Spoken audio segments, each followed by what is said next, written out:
Good morning. Thank you for joining us here on Daybreak. It's Wednesday, May 13th. I'm Dustin Klemann. A little hodgepodge of clouds, drizzle early yesterday morning and wind. What does today have in store, Brooke?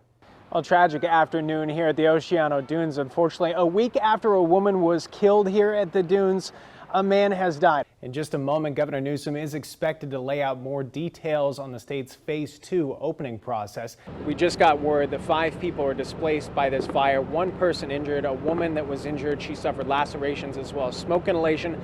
Nearly 800 cases of coronavirus are being reported at the federal prison in Lompoc, but as KSBY News reporter Asia Gore explains live for us, some family members of inmates are wanting more information from the prison. Asia, what are they getting? Happy Wednesday. We are midway through the week and things are starting to reopen, so we're starting to see a new normal, which means days actually mean something again.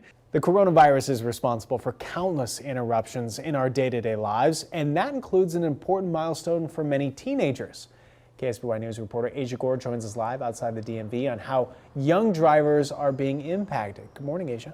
Smart man once told me no matter how long the week is, they can't keep us down. It's Friday. That means the 3-day weekend for a lot of people, which includes vacationing, but also Memorial Day weekend, where we honor the lives lost to the people who fought so bravely for our country. Paying for parking on Price Street in Pismo Beach. Yeah, I practiced that. Now, that phrasing isn't something that patrons or businesses really want to hear, but it is being considered by the city.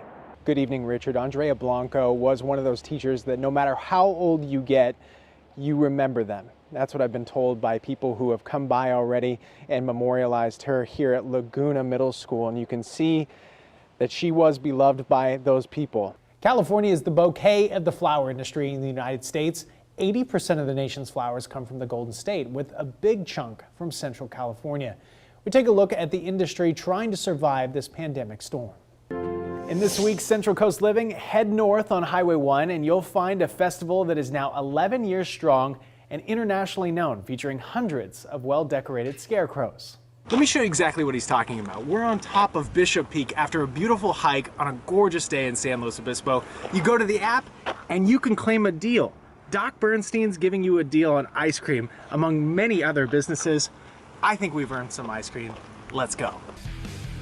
Hello everyone, time for sports. I'm in for Chance Dickman and Rob Schiff too. 2019 proved challenging for the Cal Poly men's squad. Despite 7th in the standings, technically they're undefeated in the new year. That was after 1 game, but tomorrow won't be easy. 67 and sunny is the forecast here at Spanos Stadium. The Grizz looking for their first road win as they take on the Cal Poly Mustangs, who are 1-3, but they're going to have to throw their records out. For the last 2 meetings, the Mustangs have eked out wins against the Grizz. Fresh air in downtown Pismo Beach. This is one of the new areas for the expanded ban to take effect now. Where do you think I got my gun? The 70-foot-long corridor is under consideration for preservation in the downtown concept plan. I submit we start our own one right here. Back to you guys. It is pretty busy tonight. We actually have a great setup. We're outside, right? A little bit of rain today, never harmed anyone. But really, if you come donate at Season of Hope down here, 35 Casa Street, new unwrapped toys or non-perishable food items, you're just in a drive-through. It's super easy. You can get some hot chocolate, you can get some cookies if they're still here, because I might eat them all. But if they are, which they should be, you can donate some, help out people. There is a lot in need. We only have 17 days left. Come on down until 7 o'clock tonight. We'll have more from here. But until then, I'm going to send it back to you guys in the studio. The crashing waves, the red-orange sunsets, the rolling hills. The view here is unmatched. And for young professionals like myself, the price is unmatched as well. Richard and Karina, it was a well-attended meeting too, with residents who want better air quality and recreators who want to enjoy the Oceano Dunes recreational facility and area. But it's unclear though if they will ever get to a point of compromise, let alone even sit on the same side of the room as each other. Well, construction is in full bore right now. I'll get out of the way and you can see that El Campo Road and Highway 101 intersection is no more. In this week's Central Coast Living, it doesn't matter if you have 2 left feet. We'll show you where to find some lessons this holiday season. A weekly tradition dating back to 2002 will have you looking for a dance partner. Well, good evening, Scott. The very latest traffic has opened back up. I'll show you. This is what the scene looks like now, but just previously a major crash had occurred along the Cuesta Grade here on 101. PG&E has actually fully restored power. You can see that they're working behind us right now. Food in San Luis Obispo with my ice cream. I'm Dustin Klemann, KSBY News.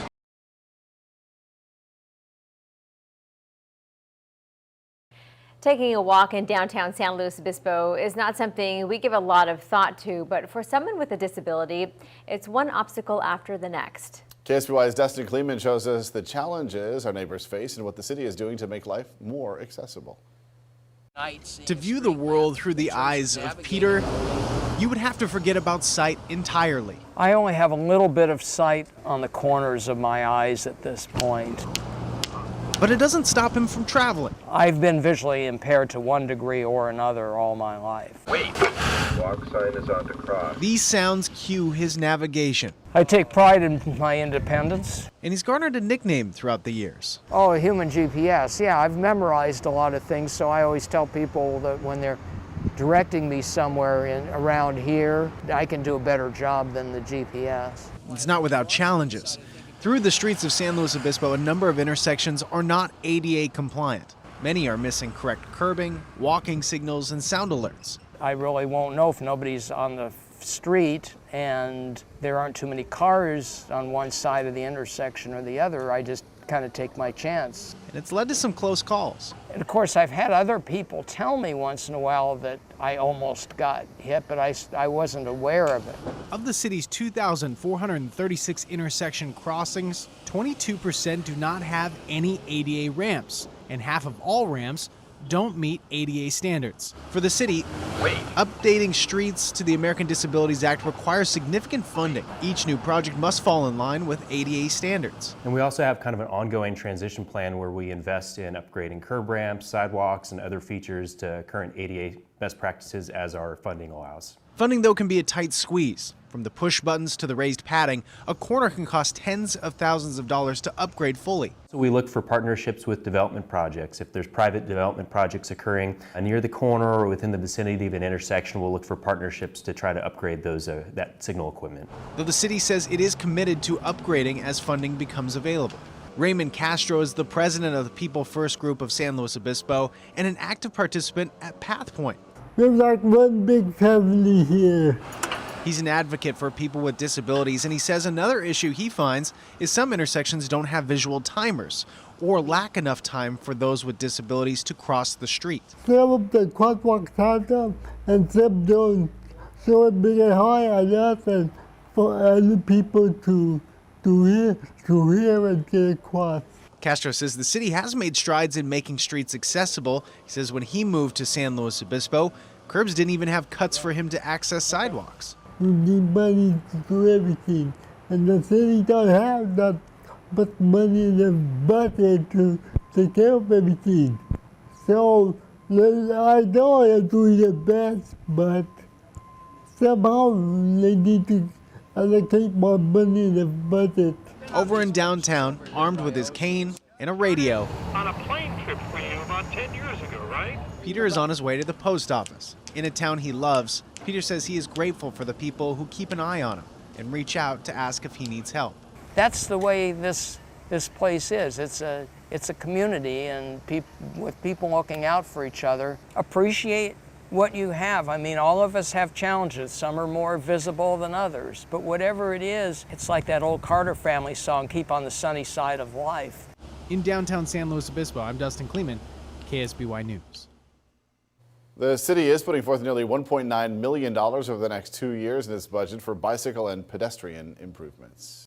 Well, we all know the cost of living is high on the Central Coast. KSBY News is working with you throughout 2020 to help navigate that challenge. In this Price of Paradise segment, KSBY's Dustin Klemann takes a closer look at the challenges for young professionals looking to stake out a career here on the Central Coast. The crashing waves, the red-orange sunsets, the rolling hills. The view here is unmatched, and for young professionals like myself, the price is unmatched as well. I expected having to move out of the area, if not out of the state, let alone being able to actually be afforded the opportunity to go to Cal Poly itself. Orcutt native Kevin Hurtado graduated last year and is a mechanical engineer. The starting salary? It's roughly around 68 to about 75,000. The average value of a home in San Luis Obispo County, $635,000. But that number is even higher in the city of San Luis Obispo, where Hurtado lives. It's a bit disheartening in looking at the housing prices that are here, and a lot of the newer houses that are being built are way out of my price range if I were to buy one alone. Salaries on the minds of Cal Poly students as they line up to meet with 175 employers at the career fair. SLO is actually the third highest destination point for our graduates. So 17% of our graduates from the class of 2018 stayed here, and over the last 3 years, 12% of our students stayed here. So SLO is attractive to our students. There you go, good luck today. SLO has kind of the whole gamut. You got the young, kind of fun life here, and then you kind of have the when you're starting to settle down, it's a place you want to set your roots. Alumni and entrepreneur Zachary Saylor is here recruiting. His company, Project Jupiter, is open source programming, building software for scientists around the globe. I don't think it's a hard sell in terms of if we can supply them an income that they can live off of, which we can. All we have to say is the beach is 10 minutes that way. The average annual wage in San Luis Obispo County is $50,000, which could deter some of the workforce. But for students we spoke with, it's a lack of job opportunities forcing them away. Given that I am sort of more oriented towards the technology startup scene, I thought that the South Bay area may be a place with more opportunities. I kind of wish it was more in like an actual bigger city, and I could kind of work with more firms and companies. I just don't think there's a lot of like major companies yet in San Luis Obispo. I mean, tech fields, things like that, that's getting pretty popular. I think some like business growth needs to happen a little bit, and I think a lot more students would probably stay. Maybe when you're 22 to 24, that maybe your San Luis Obispo doesn't seem to be the fit, but by the time you hit 30, we're trying to encourage those folks to come back, and we're seeing some of that happen. Jim D'Antona, San Luis Obispo Chamber of Commerce's president and CEO, says leaders are working on housing to ensure bright minds can do business in the happiest city in America. We're seeing a lot of students coming out of Cal Poly, and even people in the later part of their career, starting up their own companies to meet the needs of the community. And we've developed a lot of folks around here who want to invest in those startups and be at the ground floor starting these companies to be that next mind body. There is hope. A number of groups, including SLO Under 40, are creating a network among young professionals to make housing more affordable. The under 40 community feels empowered to get involved and to show up and to get civically engaged is pretty incredible. And I think that we're going to see all of the fruits of that labor start to shift what kind of community we live in for the next 5-10 years. Kelly Donahue, a founding member of SLO U40, says there is no silver bullet answer to young professionals working 2, sometimes 3 jobs to make ends meet. But the participation to finding answers is a major step forward. Are we where we want to be? I don't think so. But do I think we can get there? I do think that. The average age of San Luis Obispo County is 39, but if efforts are successful to make this a place more attractive to put down roots, they hope to make the age closer to the state average of 35. Living and working in San Luis Obispo, I'm Dustin Klemann, KSBY News.